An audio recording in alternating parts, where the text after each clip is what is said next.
الحمد لله رب العالمين والصلاة والسلام على سيد المرسلين أما بعد فأعوذ بالله من الشيطان الرجيم بسم الله الرحمن الرحيم الصلاة والسلام عليك يا رسول الله وعلى آلك وأصحابك يا حبيب الله الصلاة والسلام عليك يا نبي الله وعلى آلك وأصحابك يا نور الله۔ مدنی چینل کے ناظرین، روزہ اور پھر گرمی کا روزہ،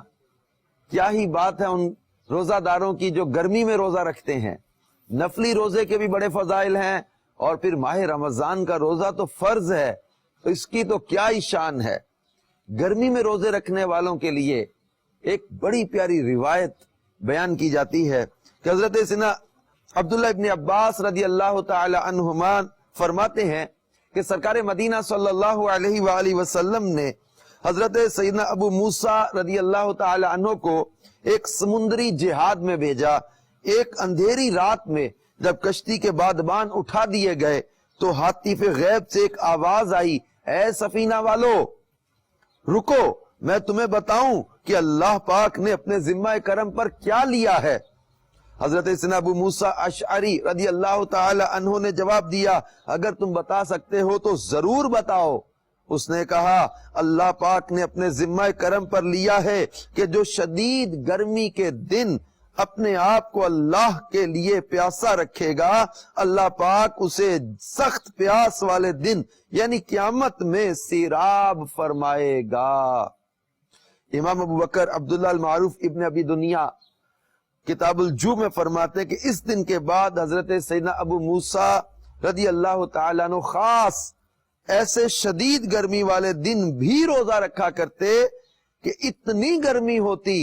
کہ انسان اپنے فاضل کپڑے بھی گرمی کی وجہ سے اتارنے پر مجبور ہو جائے۔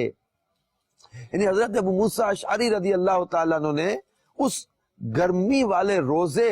کی فضیلت کو سننے کے بعد سخت گرمی کے روزے رکھنے کی عادت بنا لی کہ اس کی فضیلت یہ بیان کی گئی کہ جو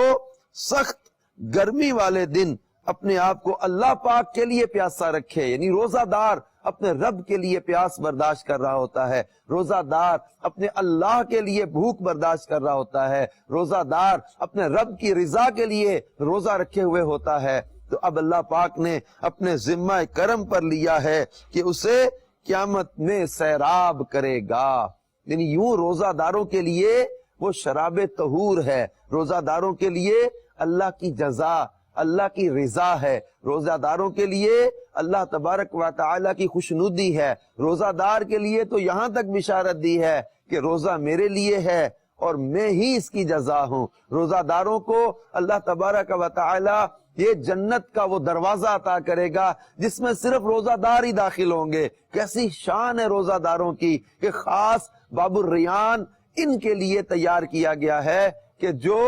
اللہ تبارک و تعالی جل شانہ نے جب وہ روزہ داروں کے لیے وہ دروازہ تیار کیا کہ روزہ داروں کے سوا کوئی اس میں داخل نہیں ہو سکے گا۔ روزہ دار کے منہ کی بو جو ہے یہ مشک سے بھی زیادہ پیاری ہے۔ روزہ دار کے لیے بشارت ہے اللہ تبارک و تعالیٰ کی طرف سے۔ تو روزے رکھیں اور محض گرمی یا کسی بھی کام یا کسی بھی وہ شرعی عذر کے بغیر روزے کو قطعاً ترک نہ کریں کہ روزہ چھوڑ دینا بہت بڑا نقصان دنیا کا بھی ہے، آخرت کا بھی ہے۔ اور روزہ رکھنا